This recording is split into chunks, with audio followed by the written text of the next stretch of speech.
Maybe a lot of bassists watching, maybe some don't know you, but just for those, could you quickly introduce yourself? Yeah, I'm the one who plays with Georg Breinschmidt. Hello, my name is Thomas Gansch. I'm a trumpet player from Austria.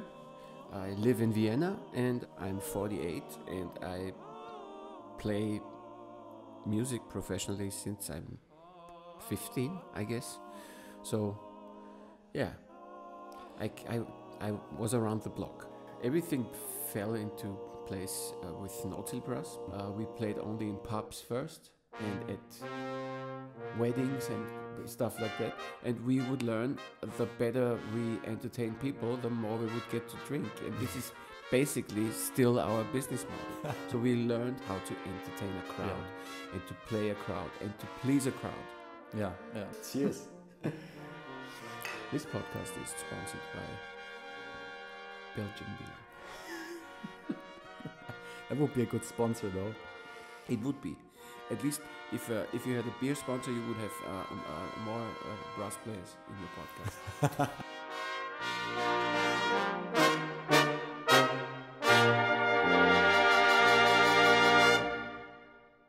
Hello and welcome to another episode of Artist Room. Today with a very special guest, a person that has inspired me a lot over many years, I think decades, 2 decades already.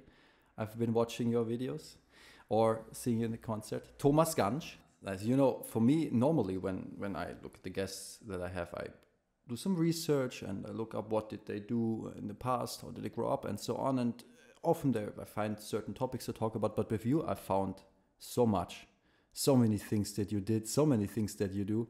It's impossible. It's like a whole universe of different music styles, be it different kinds of making music, not just trumpet, singing also, for example, composing and so on. So there's an incredible amount of stuff and I'm a huge fan of all of it, but I will try to maybe give some structure to this. We'll try, but let's see, by just starting maybe at the beginning of how it all started, like when you grew up with music. When did you start making music? Did you start with trumpet or? I don't really remember what I started on, but it was always clear that I would be a trumpet player because in our house there was the wind band, the local wind band was rehearsing there twice a week. My father was the conductor and my brother, who is actually a half brother and he's 23 years older than me, he was the first trumpet player with Vienna Philharmonic Orchestra, and as far as I remember back, I can hear him practice and I can hear this sound that I wanted to achieve as well. So I always had that role model of the elder brother and my parents who told me that I will be a trumpet player as well, so there was no chance to do anything else. But I remember running around as a really small kid with like a small a set of cymbals that my father made for me so I could run around with the brass band. And he built me a little like horn, post horn, where I started to learn to produce tones on a trumpet mouthpiece. And then I had to learn piano, which I hated incredibly, because the teacher wouldn't allow me to look at my hands. Oh. And I always would have to look at the music. And I hated that so much then that when I was able to stop playing the piano, I forgot everything about it, which today makes me very sad because when I sit at the piano, I feel like a complete loser because nothing works, but I love to use it for looking for things and composing and stuff. Yeah, I tried it also for a couple of years. I actually, for 2-3 years, I practiced every day, but not as a kid. It was when I was already, in my 20s, and I made no progress. And now I also regret. I wish I would have done more as a kid. But with the trumpet, when you started with the actual trumpet, was there a lot of progress quickly? Because I mean, it's also probably interesting to have a brother like that. Like in the trumpet scene, everyone knows Hans Gansch. Yeah. It is two sides of a coin. It is the greatest thing to have this ideal sound. Yeah. Always impregnated in your brain and in your ear and your heart, and you just want to play as good as possible because there's no other way. On the other hand, you will always be compared to your brother, which is a pain in the ass, because everybody told me that I will have the same career. I will be the next Philharmonic trumpet player, and of course I failed majestically. Yeah. So, but fortunately, I'm very happy. Yes, I'm very happy. I'm happy too, but I will always inside me. There's always that kid that failed. You know. Yeah. So I remember it was terrible when I studied classical trumpet, when I had to play solos and I failed, and this for 2 weeks I was like ashamed, and yeah, so I learned how to be afraid when I studied classical music. Well, I know that feeling, unfortunately, because I started with the cello and then I went to the bass, and with the bass somehow I made progress quickly. And then I did the big competitions in my teenager years and always won the prizes, and there was like, wow, that's and then everyone said, now you have to do the orchestra auditions, because that's what you do as a bassist. That's the goal. You have to go into the orchestra, become a principal bass in a good orchestra. And I always thought, then I have to do it, I guess. But I always thought it's not really what I'm so passionate about. That's not why I started to become a musician or to become a bassist. And then I played in the auditions, and there's nothing that I ever was as nervous as in orchestra auditions. Yes. And there's nothing where I played as badly. I completely understand. And did you start with classical at the beginning? Or actually, I started. I really started learning the trumpet when I was 8. I think, like for Christmas, I got this cornet, and then I started having lessons with my father, which was terrible because after each and every lesson, I was running back up to mommy, crying, because he was terrible, because he wasn't. You always thought he was not paying attention, and he was like composing or something, and I played my etude or whatever, and I made a mistake, and I thought I could cheat him. Yeah. And he would sit like a couple of meters away, and he would just yell at me, "Falsch! No more!" Which means something like, "Wrong! Do it again!" And yeah, he was that was quite something. And I'm sure then he got very relaxed while playing through that. Actually, back then I wasn't afraid.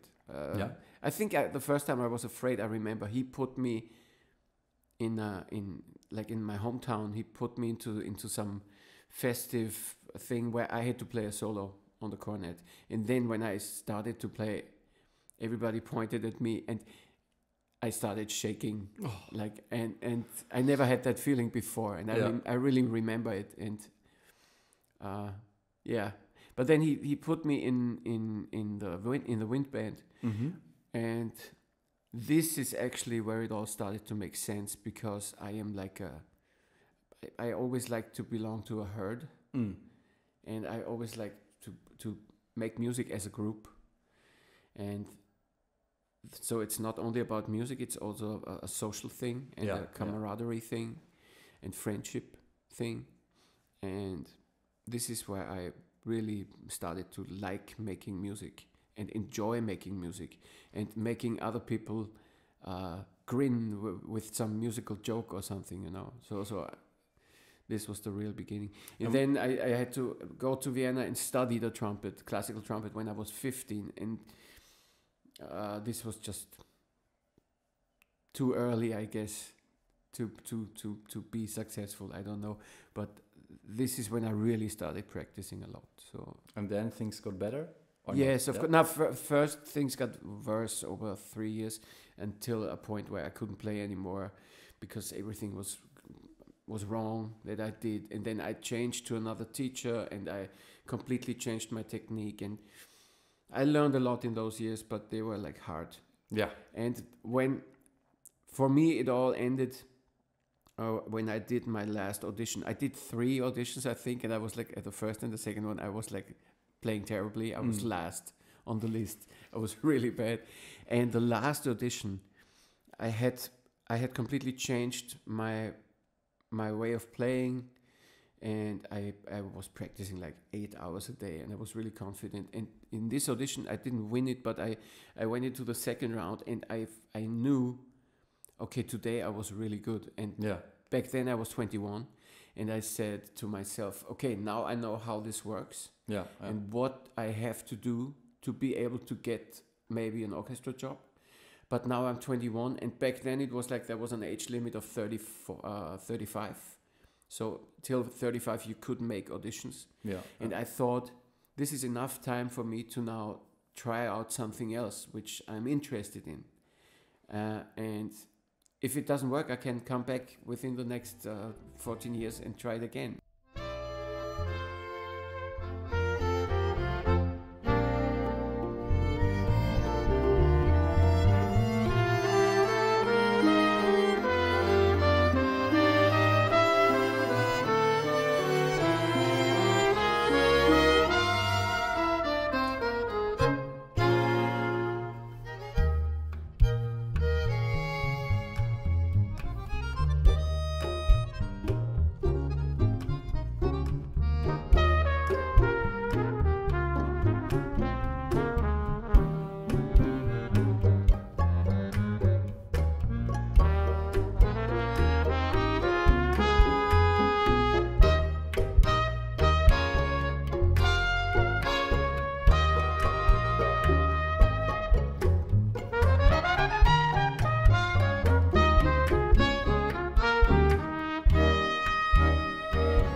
This is the point where I started to play jazz, like when I went to clubs and played sessions. And But did you play it before, like just for yourself, or was Oh it? yeah, I tried it for myself a lot, but I'll come back to that later. But the important thing is I turned away from classical music and became a jazz player. And within maybe half a year, I was not the little brother of Gansch anymore. I became Thomas Gansch, because people recognized me. Which You was know, when I important. watched the Gansch at Home episode with you and your brother, I was like, "What? Thomas Gansch is a brother that plays trumpet?" I did not know at all. It's funny. No, but that I can absolutely understand. It's also for me. I had a point like that. I did a lot of orchestra auditions, and then in the end, I won some, and one was in London Symphony Orchestra actually for the principal bass, and then there it's fortunately a different system than here. Here you have this trial year or trial years even, where you like have to every day, or at least you have the full schedule for a year. But in London, it's like you get invited for one project. If they like it, then you get invited for a few more projects. If they like that, then you get invited for a lot of projects. And then I was at that point where I played quite a bit, and then I was like, wow, no, actually, if this is my main thing as a musician now, I will not be happy. At least at that point, I think that was a few years ago. So I was also I'm still in my 20s, but then it was in my earlier 20s, and I was like, okay, no, I can't do this now. This is because I wanted to do so many other things, like commission big pieces from big composers, arrange, play with people like Georg Breinschmidt, not so purely classical stuff. And for you, was that like going outside of the classical? Was that kind of the thing that you felt like that's gonna bring you out? Well, I always just liked music. Yeah. And first, I grew up listening to, on one hand, Czech traditional brass and wind music from my father's side, and to like German popular songs from my mother's side mostly, and not very much else. And then there were like two awakenings for me. One was I saw on TV Dizzy Gillespie, a concert from London in '88 or something, and I saw him walk on stage, and this vibe and his persona got me immediately, and I thought, this is what I want to do. So he was kind of very positively entertaining and grooving. It was about groove, and it was a different kind of making music, very in the music, Yeah. And the other thing was, I went to a cousin's house. I was maybe 13 or something, I don't know, and he was a big fan of Queen. And there I heard my first Queen record, and then I went home and I sneaked into like a secret cupboard, and I took out all the money that my parents had saved for me, like silver coins and stuff. Oof. And I went to the bank, I changed it for money, and then I went to the store and bought all Queen records. So I was becoming quickly a criminal. And but so my interests in music were always very broad. Yeah. So and through my brother, I was introduced even more to classical music, orchestra music, which I really came in contact with when I studied. And till today, it's probably the most music I listen to is classical music. Really? Yeah, I guess. I don't know. Actually, for the last couple of years, I haven't really listened to any recordings through, records through. Yeah. But I started to Shazam, like back in 2016 or something. Yeah. And my Shazam playlist is the main thing I'm listening to, because every time I Shazam something, it goes into my Apple playlist. And this playlist is like 47 hours long, and it's all kinds of music you can imagine. Nice. Completely different stuff. And I always like to understand the conversation that's going on musically. Yeah.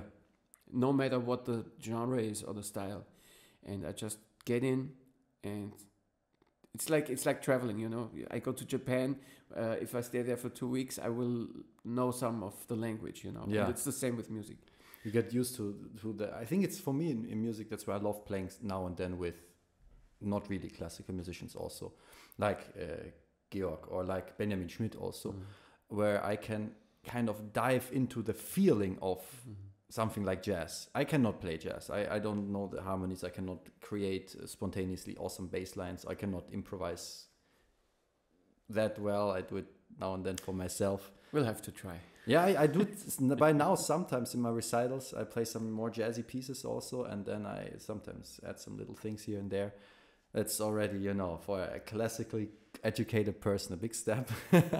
No, but this kind of emotional, this groove, this connection to this, even though I am not a jazz musician, I can, through playing with jazz musicians or just through listening to it, kind of feel this, experience this kind of style of music, or this kind of style of expression that to me is so awesome and so enriching. And I once did a record with Piazzolla, only Piazzolla stuff, with a bandoneon player that played with Piazzolla in person, and he was so adamant about rhythm and how the rhythm has to be so stable. And I was like, wow, at the moment it was almost annoying, but I learned so much, and that feeling from that, then I take into also other like classical pieces, and it makes everything better.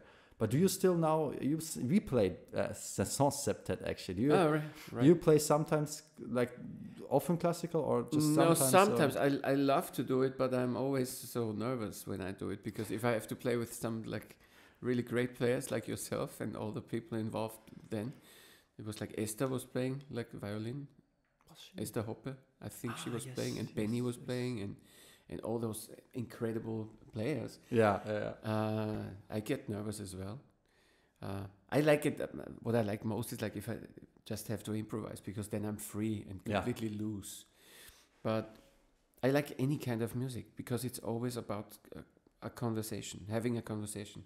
Absolutely. And it's a flow of sending and receiving energy.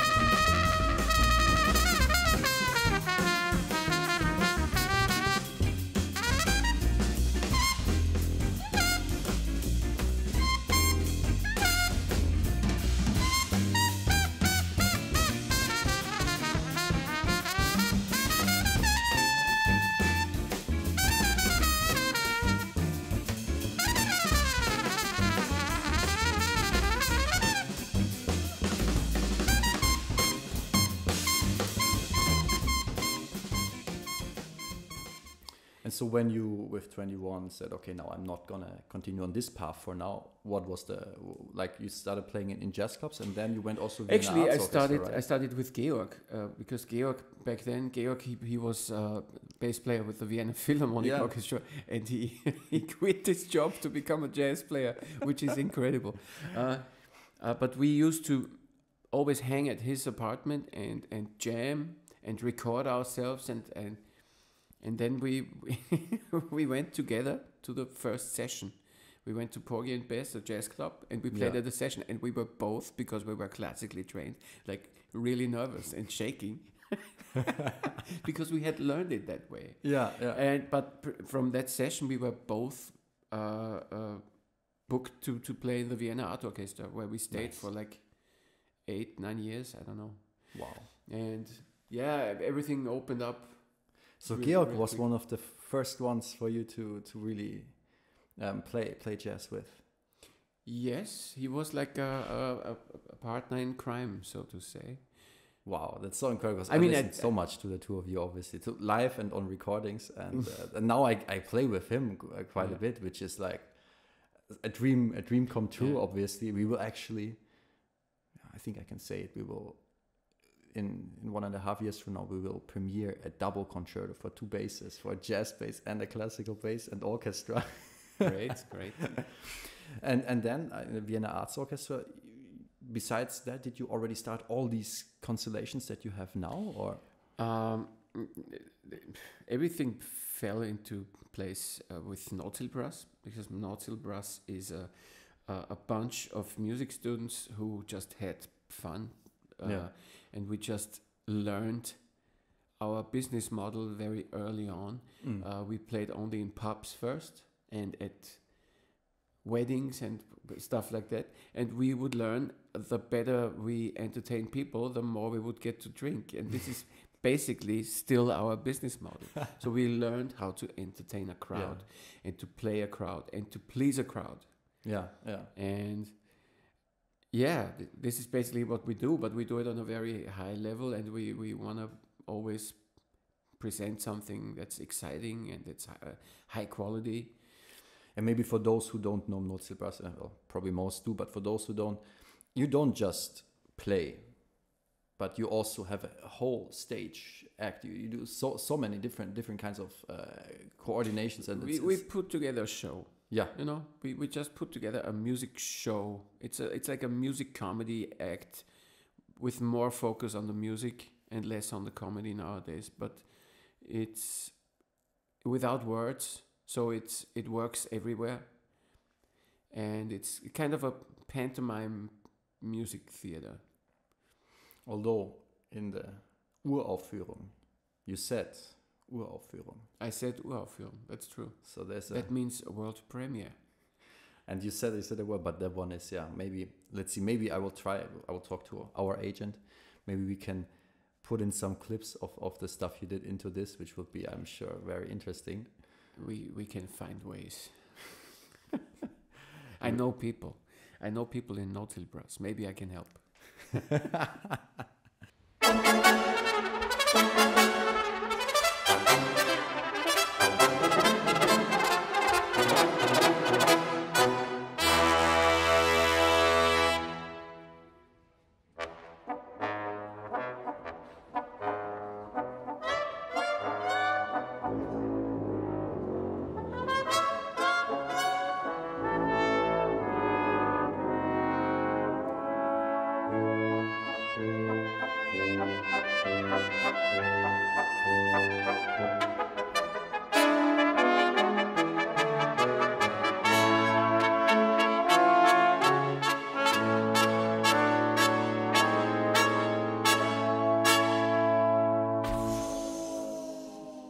And Nordhil Brass, it's folk music, it's sometimes classical stuff, it's sometimes like would you say what kind of genre, or you put it outside of genres, or? And we play every genre, but we are basically a bunch of classical trained players, and we are like 3 of us are writers, and we write pretty complex arrangements in any musical style, and the band was always very open to try out.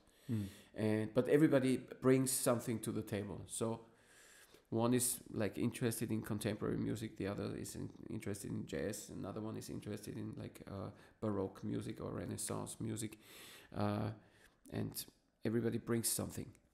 And so we always had a very interesting mixture. our programs always reached from, you know, original compositions to Shostakovich, to Johann Strauss, to Richard Wagner, whatever, to pop music. Queen also. Queen, of course. I had to insert this into the band. Yeah. One thing that really is very impressive to me also is in Notzelbrass, but also in other constellations you don't just play the trumpet, but you also sing, and you sing really, really well. At least when it comes to my taste. Did you like learn that, or was it something you? No, that came with Notzelbrass as well, because when you're a brass player, you need to create some spaces where you don't play, because it's too tired. You get so tired. Yeah. The lips get so tired, and the muscles. So we would start singing between here and there, and this just grew. And now we sing like vocal arrangements and Yeah.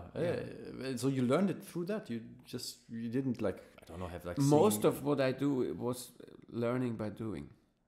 Composing also. Yes. Wow, because now it's not just brass arrangements. I mean, I heard back at the same concert, I think, where we played together, there was a trio you composed for marimba, violin, and trumpet also.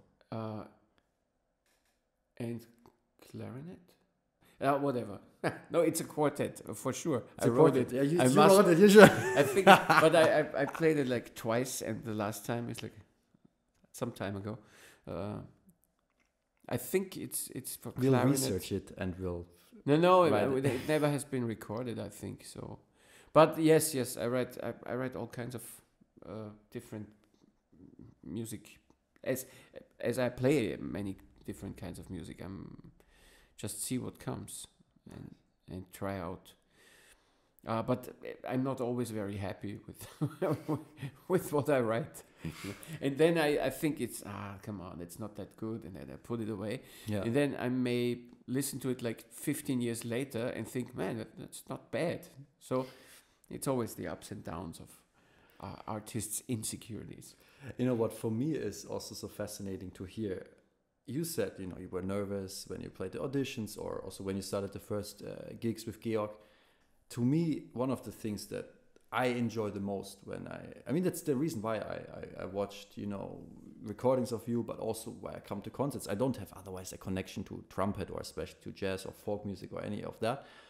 But you on stage, you're just you seem so relaxed and open, and it's such an entertaining, authentic personality. That's something that inspired me. For example, I used to just play, try to play correctly and all of that. Now I moderate in every concert. And it has become a huge part of what I do. And by now, people seem to like it. At the beginning, I don't know, but you have to start it somewhere. You have to learn by do. And how did this develop for you? And now you're for me, always people ask me, why do you moderate? I say, Thomas Gansch, why would I listen to a jazz trumpet concert? Because it doesn't matter what you do. I go listen, and I'm amazed, because also because of the moderation, but also just the way you present it. Were there some moments, some things that were like for you kind of the key changes that made you become free, or was it just time? Maybe it was the fact that I was not the classical player that everybody wanted me to be. And so I found my ways around it by entertaining people. I mean, but now I always had to entertain people to get what I want, because I was not good at sports. I was not good looking in school, so I always had to be funny and be creative to get somewhere. And maybe this is a part of it. And the other thing is, I always really looked up to great entertainers like Sinatra or Gene Kelly or like here Catarina Valente is like amazing influence for me, or Peter Alexander, people who walk into a room, they walk down the stairs, and they have the people in the palm of their hands immediately. Yeah. I always try to do that as well. Then in my eyes, that's what you do. I succeeded. Yeah. Cheers. Cheers. This podcast is sponsored by Belgian beer. That would be a good sponsor, though. It would be. At least if you had a beer sponsor, you would have more brass players in your podcast very soon. Well, for now, it's mostly bassists because, that's most people I know. But I'm trying to expand. You got to start somewhere. Maybe you could bring a tuba player. Wow. Yeah. This would be an interesting conversation. Actually, yes, absolutely. It's a good idea. I will think about that. I mean, I have already now quite a few things. For example, Matthias Schorn is also gonna do one very soon. But he doesn't play the tuba. No, he plays, but not the bass at least. So. Maybe you can bring a bass clarinet. For example. I mean, there is a bass trumpet, but that's an instrument played by trombone players. So it's a misleading name.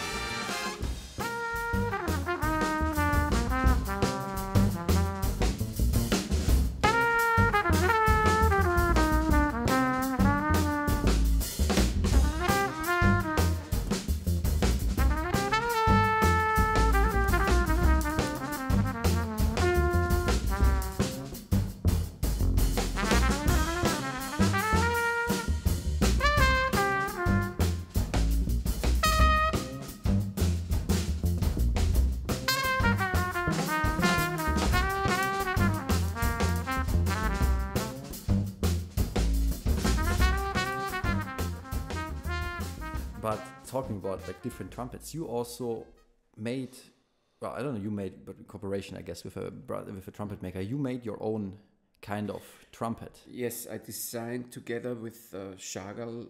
The company's name is Schagal, and the guy who made it is Robert Schagal. Sorry, Belgian beer is holding me back. And we designed a horn together back in 2001 or something. The first came out in 2002. Yeah. And since then it's produced. They custom make it and you can buy it. It's called a Gansch horn. And the thing about it is I always liked to play on a German trumpet system. This is like getting a little technical for you bass players out there. There are mainly two kinds of trumpets. It's the French Perinet trumpets. Mm-hmm. This is the most common trumpet, I guess. And then there are the German trumpets, and they have a different system. They have rotary valves. And in Austria, you play the German also? Yes. Here in Austria, Germany, people mostly play the German models. Even abroad, when large orchestras play like Bruckner or mm-hmm. something, they sometimes use those trumpets. So people play both sometimes also? Yes, but here mostly these systems. Okay. So I always liked that system more. I like the sound more. I like the feel more. But you can't hold them with one hand. They are really clumsy. Yeah. Mm. So I had one made. Mostly the reason was I wanted to have one for one hand. And Robert, who made it, he came up with that thing and he said to me, listen, the trumpet is your tool. So it needs to be in your hand like a tool. And the way he designed it, I take my trumpet like that, like I take my other hand. Mm. So I have it, it's perfectly balanced, and I'm completely free with the left side, which is incredible. So for me, it's like the perfect thing. That's fascinating. I mean, we don't have the luxury on the bass that we can design. Well, some people design their own models actually, but we still need both hands.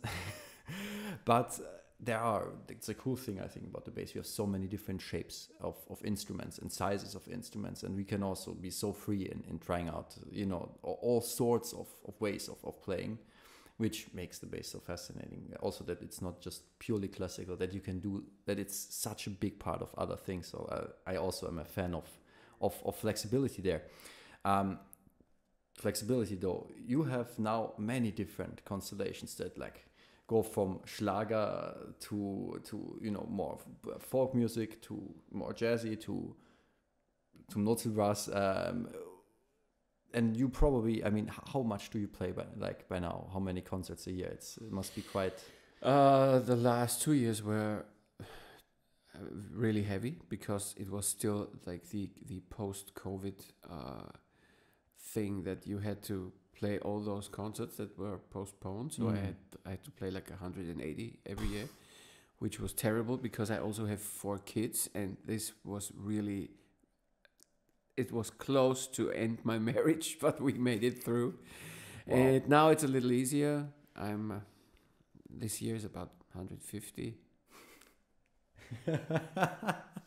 And I try to play less and less because there is not a day going by when I don't think back to the first 3 months of COVID. Yeah. And I don't think, oh my God, that was beautiful, because I was at home and I had time and I spent time with my kids and there was no schedule. Yeah.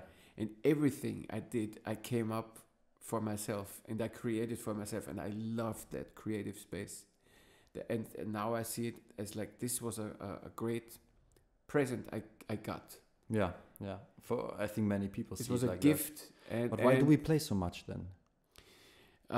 Because the world is turning, and you turn with it, and we live in a system where you have to do certain things if you want to live. You know, I mean, I got family, 4 kids. That's a lot of responsibility, and it's a lot of money that has to be made. Yeah. I mean, if you don't have a family and you're on your own, you can juggle it very well, and you can have your free spaces here and your free spaces here, and you can take a sabbatical here and there. I can't do that really. But on the other hand, I could not play only 80 shows but always the same. I would go mad. If I got 80 no-till shows a year and nothing else, I would go insane because I need to do different things. Of course. And this is why I are responsible for my playing too much, because I need to change around. Like in a couple of days, I will reunite with one of the greatest musicians I know. It's a guy from Brazil called Alegre Correa, and we will play with a Brazilian band. I get like Brazilian musicians over. Wow. A good friend of me from Germany will play the saxophone, and the other musicians are all from Brazil. And I'm looking forward so much to this, and I'm looking forward to this for like 2 years now. Nice. So it's very important for me to do projects like this, because it always, a band is always the best when you are playing at when you're hanging together for like 10 days. Yeah. You rehearse 2 days and then you play shows every night and you travel together. Then in the end it will sound incredible. And so I don't like to play Friday I play with this band, and Saturday with this band, and Sunday with this band. I like to tour and become part of a circus, become a family, and then the music can really develop, and also the interactions between the people, the social life, the friendships can develop. So for me, it's always hand in hand. Yeah, for me, I don't have the luxury often to have these tours. In some constellations I do, but even just having some people that I know, okay, with this pianist I played like this program already 10 times over the last year, and then I know we don't need to properly rehearse. We're so free, we can spontaneously do whatever, and we have such an energy, and that it's a different feeling. But also the variety, you know, I play like 10 Schubert Trout quintets every year, and I love it. But if it was only that, I would get very tired. Schubert is great, but there are many other things that are great too. So, and one thing that I also want to ask, you know, since you play so much and you have the family, you do also teach. Oh yes. And how does that work? How many students do you have, and how? This year I had 6, but I am at a private school. It's a private university, and so I like teaching very much because I learn a lot. Yeah, and I have not like I'm not a professor at some elite state university, so I'm at a university where people pay to study music, and so I have a very big variety, or the large variety of people in the way of how talented they are or how they play. But I enjoy it nevertheless very much to work with everybody and try to get the best out of everyone. And after this semester, I guess I will have a couple less, because one just got a place at a state university, because if you have people that are talented, they of course they have to go somewhere where they don't pay so much money. So it's like you never have them for long. But what do you work on, like basic trumpet playing or improvisation? Or everything. I try to work with everybody on what they want to achieve. So I had, like, this semester I have one player who is who wants to become an orchestra player, and we worked on his really classical technique, basic stuff, and now he gets to go to another university and follow his dream there. That's good. Then I have a student who is like mainly a composer, but he's a very talented trumpet player too, and he wants to write an opera and for his master, and like a jazz opera. So he wants to mix styles around, and he wants to improvise as well as playing classical. So it's like we can try many things out. Fortunately, he will stay with me. Then there's another student who is a very talented improviser, and he will go. He will get a place at another university as well, where he can develop that further. But I worked with everyone on their special places where they wanted to go, what they wanted to achieve.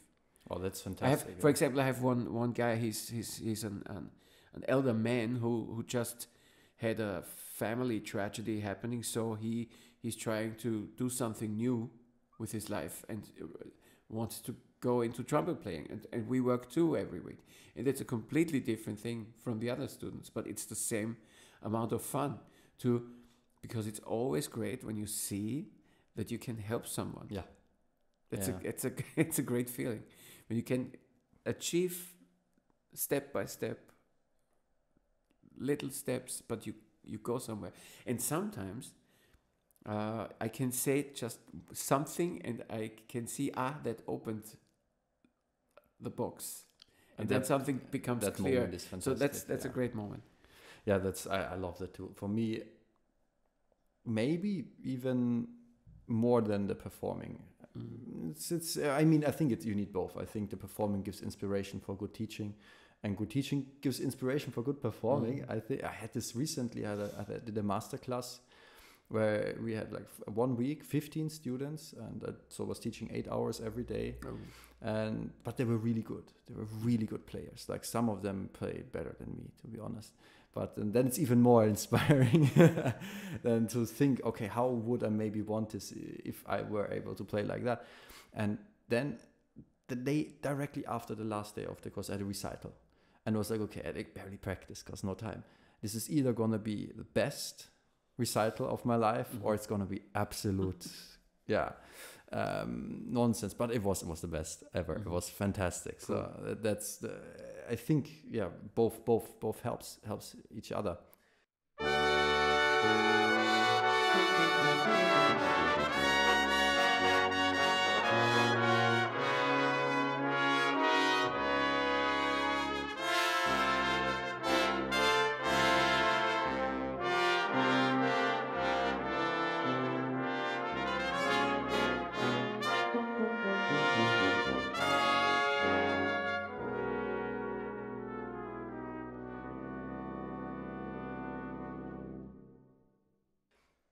One thing I also want to ask is, you sometimes have these really big projects. Like, I mean, okay, Mozart, every concert by now is quite big. I mean, you sell out the thousands of people halls. But for example, something like the New Year's program you did in Vienna, that was, not New Year's, the Sylvester program. The show we did. Wow. Yeah, you saw that. No, I wanted to, but it was not in Vienna. Ah, But I heard so much about it, and Okay. of course, since we have the same age, and he told me a lot of what happened, I see. and that was a ginormous project, right? And I think I often wonder, how is it putting something like that together? Like so many, maybe you can say more exactly. I mean, what is it? this project in special was had a lot to do with the management, with Florian Petermann, our manager, who really wanted me to do this, because I'm always trying to avoid playing on New Year's Eve because it's my birthday and I hate it. But in that case, we put together a show, and we wanted to produce something like in the good old 70s, 80s, the Saturday evening TV show. You know, we wanted to do something like that. So we had like an orchestra and a big band, and I hired some well-known guests and an actor, and we wrote a concept. We had some meetings. We had somebody arrange and conduct the orchestra. So this was a really big thing. But the whole concept of making came from you in the end, or do you for something like that? No, in this special case, we worked it out with Florian and myself. We structured it together, and then we just thought about how can we make it happen, and then we made it happen. But this was a lot of planning. Yeah. I talked to him about it. It was not in like in other cases. I have this band called Alpen und Glühen, where I just had a vision. I wanted to make a band with these musicians, with this instrument, and I wanted to create something, the specific. a specific sound. Yeah. So this was no concept. This was just an idea. And then you try it out, or you immediately go for gigs. Like how does it I work for you? I always try to find the musicians first. I always write for musicians. I never write for strangers. I always have an idea how it should sound, how I want it to sound. And this is the way I put my bands together, every project. I think of somebody, like I grew up listening to my brother. I want a sound, and who can make that sound that I want? So this is how I envisioned my projects. Also with a new group, like you think, okay, this is concrete people, or in this case specific instruments. So you think, okay, I want this constellation, or no, I want to play with this and this and this. No, and this. Concrete people or groups. Because in Alpen und Glühen there's the Radio String Quartet, very good friends of mine, and this is a very special string quartet, and I wanted to have them in there. And then you make the first arrangements, you try them out and see how it goes? Or? Usually I work with people where I know, I say, come on, we do this, everybody brings something. So in the end, that always works. I always write one or two pieces, and then we meet for the first time, and then nobody dares to put his stuff on the table. So I say, okay, let's start with this. I put the piece on where I think this might inspire the thing, and that mostly works. So, and then we play, and then everybody has like this, this is the way, you know. So these moments happen again and again. But usually when I hire people where I trust, they will bring something that will work. Because there are certain people that I would go on stage without any rehearsal, the two of us, and I know it's going to be a great evening. And I always try to work with people like that. So, do you do that sometimes? Yes, I do that. Basically with Georg, I did that a lot. But now that's not true, because he likes to rehearse a lot. But then at the gig, everything can happen. So this is, I like that kind of crazy freedom. I remember I was at a gig of the two of you in I think it's now the Ehrbarsaal, what used to be the Preiner Conservatorium, where the technician for the audio or for the light was late, and you kind of spontaneously incorporated that in the show, and it almost felt like it was planned. Yes. And that was so fantastic. Yeah, there's nothing like a good coincidence. And do you sometimes still have constellations where try out and it does not work, or is this at this point it just? It works better or worse, but the level is usually very high. I had one thing where it didn't work on a personal level with somebody. I had that a couple of times actually. I think it happened to me 3 times. That it worked musically, but not personally. And this was sad, and sometimes things happened that made me very angry, but that's life. Yeah. But I would put together always an orchestra or a band with having in mind that people should work as a social system together.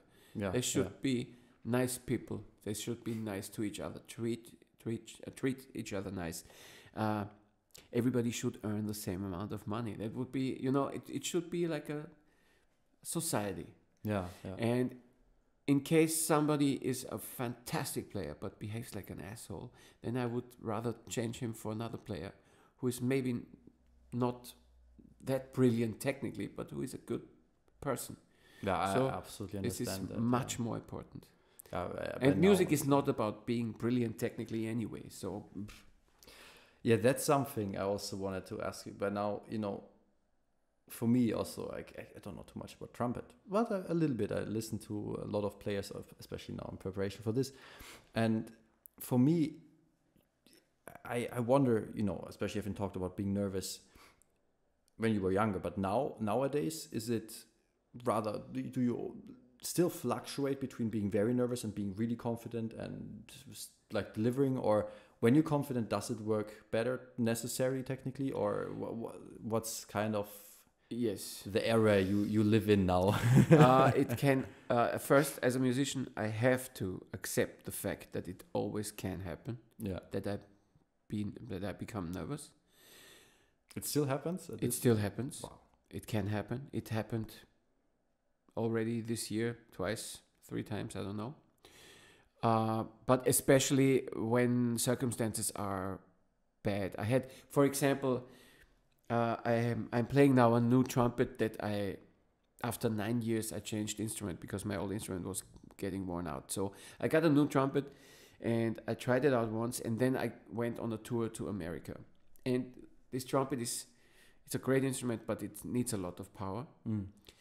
And I wasn't used to it. Then I flew over to America, and right on the first day of the tour, and we played 9 shows with no break on this tour. On the first day, I get really sick. Like really a lot of coughing up, no energy, like really bad shape. Yeah. And then another trumpet player in the band has like a fever blister on his lip, and he's also like halfway on his level. So then I had a really bad tour. I was nervous every day, and it was such a fight. The whole tour was such a fight, and I was so happy when it was over. But I got really nervous a couple of times. Not every day, but a couple of times. And becoming nervous is always a thing that's coming out of my head, because when I think it's very important, then I get nervous. Yeah.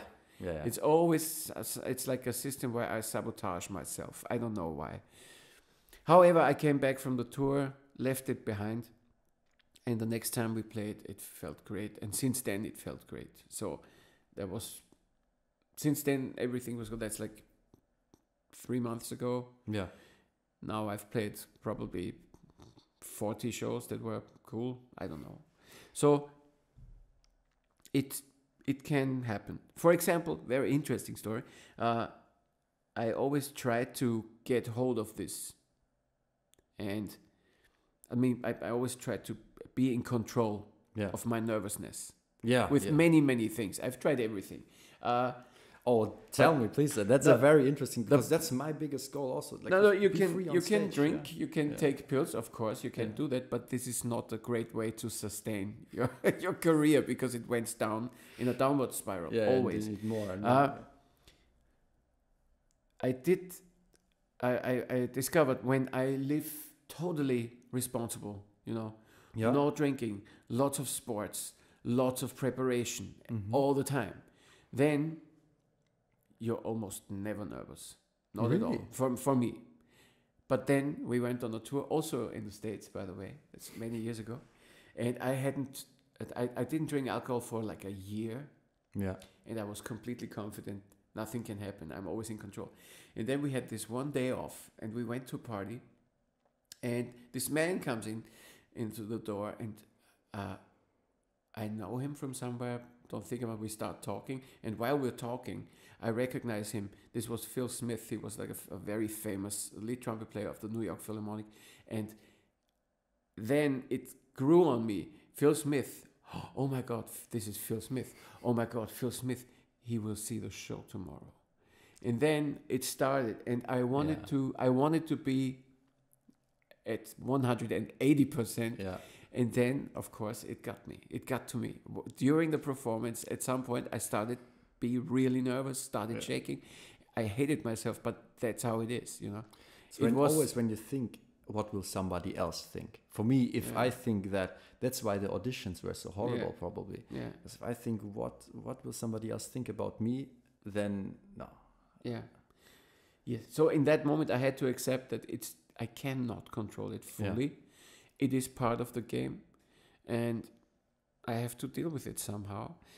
And like a year ago, I discovered like meditating. That helped a lot.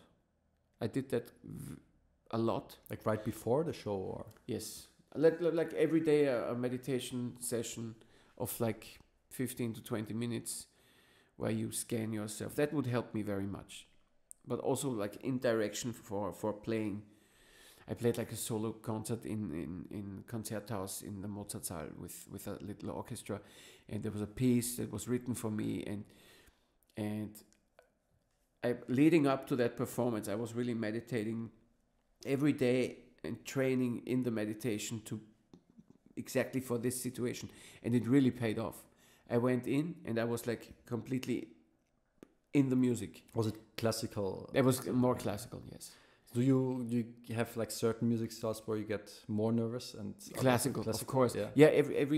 Everything that's written and everybody knows how it goes, you know. Okay, that's I could not play the Haydn trumpet concerto. I would totally fail because I would think too much.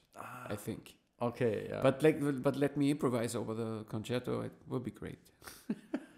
That is so interesting. It's basically finding kind of what do you need to be free, to just not care about being correct or. And maybe I have to add, I play so much.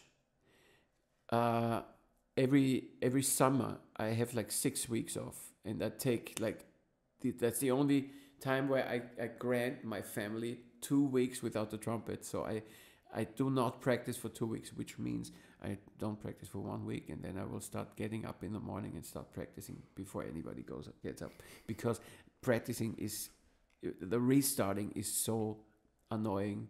Yeah. Because the muscles wear out, and trumpet playing is always lifting weights. So with the bass, it's not. But whenever I play, easier, but not that much easier. Yeah. Whenever I come back from a break like that, the first couple of shows I play, they feel so. Oh my God, this is great. This is so easy. It's the greatest job in the world. The people come, they pay to see you. They are excited. You make music and they love it. It's beautiful. The pressure always starts to grow when you're in the wheel and you're not getting off. Yeah. So it's very important to find ways to relax. This is why meditating maybe is a good way.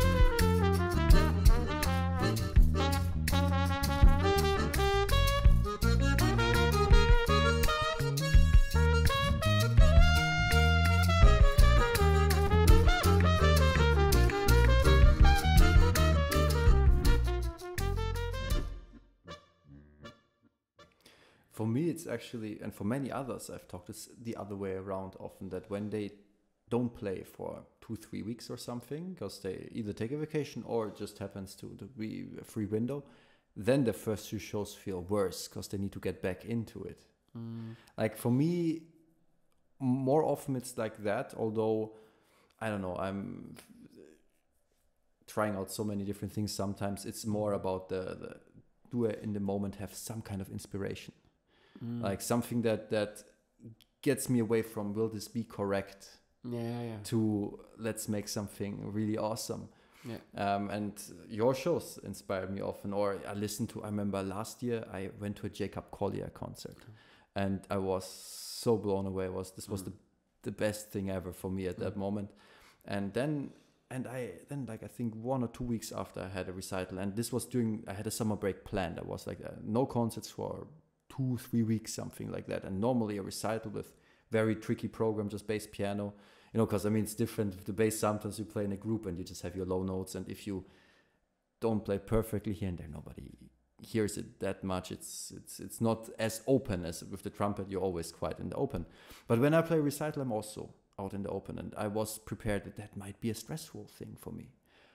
But somehow this concert of Jacob Collier had still inspired me to just be so free and so in the music.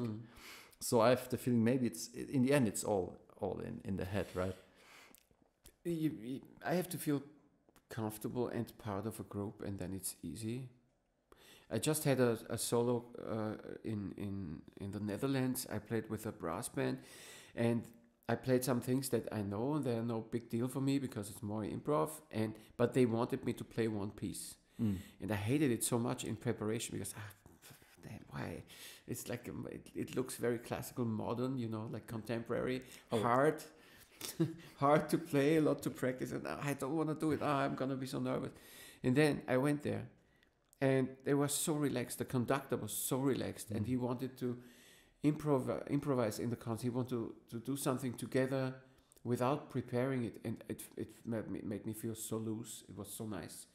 And then the piece, it was not bad at all. It was a very good and actually jazzy piece, and I could play it with a certain feel.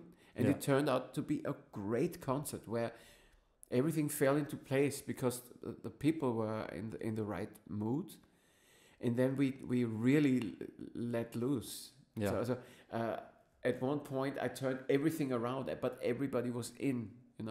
Nobody panicked. Something went completely wrong, but nobody cared. I said, no, keep playing. Do this, and then we completely invented something in the moment. Wow! And in the end, the whole crowd was standing. It's sometimes music is very simple. It's you reach somebody or not. Yeah, and that's one of the things that has really helped me through COVID. Your Gansch at Home videos, because it was on the one hand it was beautiful because I could spend time with my girlfriend finally, not just be there for a week and then travel for 3 weeks again.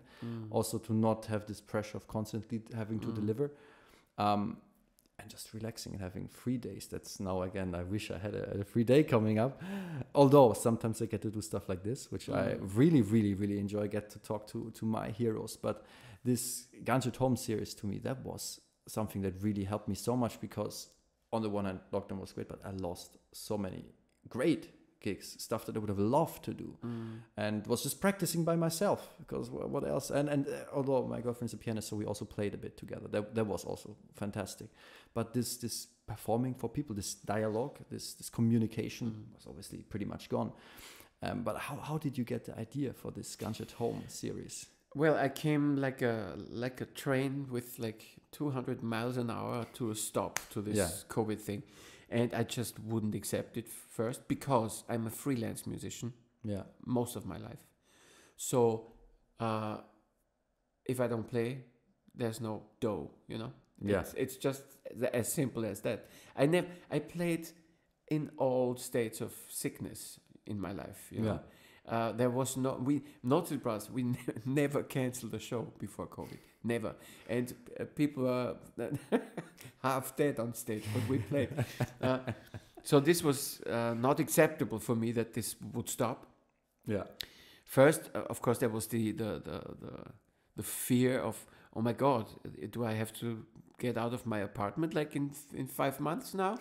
Because if there's nothing, then nothing comes in, and who pays the rent? Who pays the rent? So, and nothing was clear at that time if there would be any funding or whatever. And I didn't want to give in into this. You know, a lot of people just were completely hopeless. Yeah. And for me, it got something started, and it opened up something, and I started a creative process that involved my whole family, because. So for you bass players out there, Gansch at Home was like a internet concert series I did during COVID, and each Saturday evening I would play for like 8 weeks with a different band, a different project. And first it was only allowed to have 5 people in a flat, so we did the first thing with 3 people and the camera guy and the internet guy. So, and then it grew from week to week because more was possible. We always worked with what was possible. That was great. And I have a lot of experience and great musician friends, and we just did different shows every week. And with my wife and my kids, we produced like a trailer for every show. Yes, and we did some I love really those. funny videos. My favorite, I guess, is the Harry Potter one. Yes. We always did like some movie scenes with the kids, and it was just, as I mentioned before, great quality family time as well. And the artistic output was very, very good as well, I guess. Absolutely. And it gave so much, I got so much back. Not only people paid money for it, because it was always like a pay as you wish concept. So if you have no money, you don't pay. Yeah, you said it. But if you have money and you watch it and you don't pay, then you're an asshole. No, I didn't say that, but that's what I thought. So people would pay money, and I would pay everybody good money. So Every one of the musicians that the played. musicians and the technicians. So I hired about 50 people over the whole period of Gansch at Home, and I paid everybody, and I was very proud of that. Being having the work ethic that I have as a freelancer. Yeah. So I didn't want to sit home and complain on the internet about the government. I wanted to do something, and I did something, and I'm very, very proud of that still. And still people from everywhere mention it. They come to me and they say, what you did back then, it was really great. I'm one of them. Thank you, brother.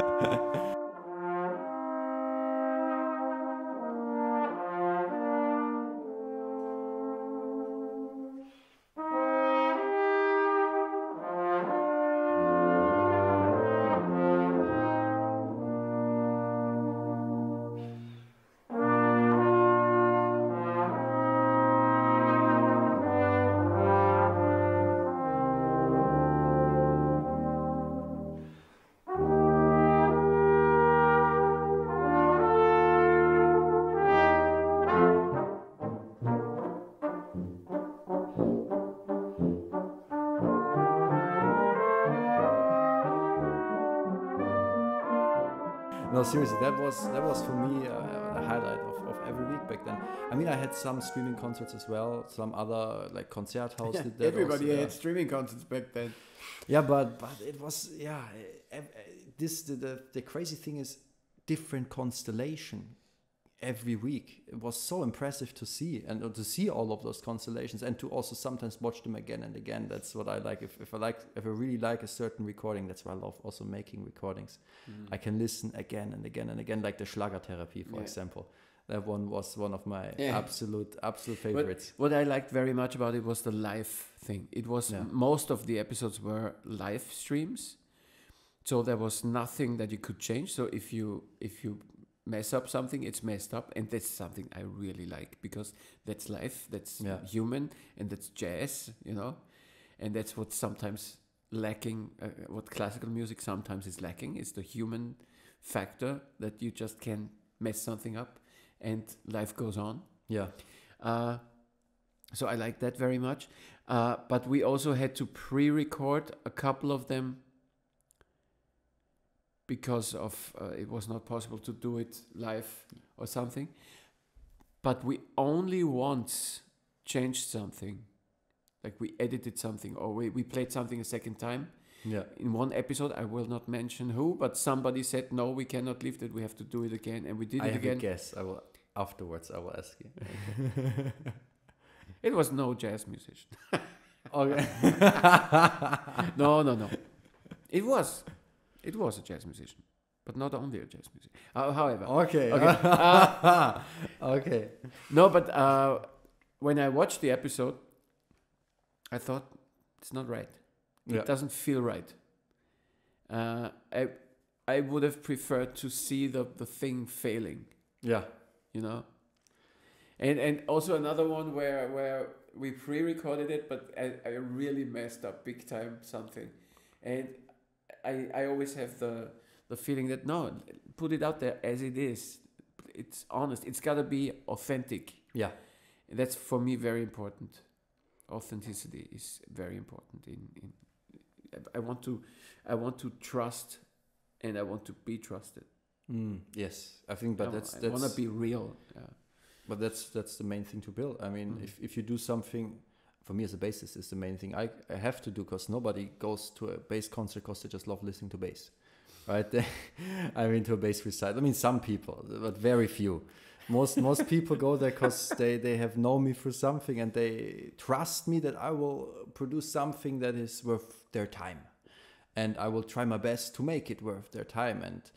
And you know, that's also something that I for me, you can also go without the trumpet on stage. I don't care.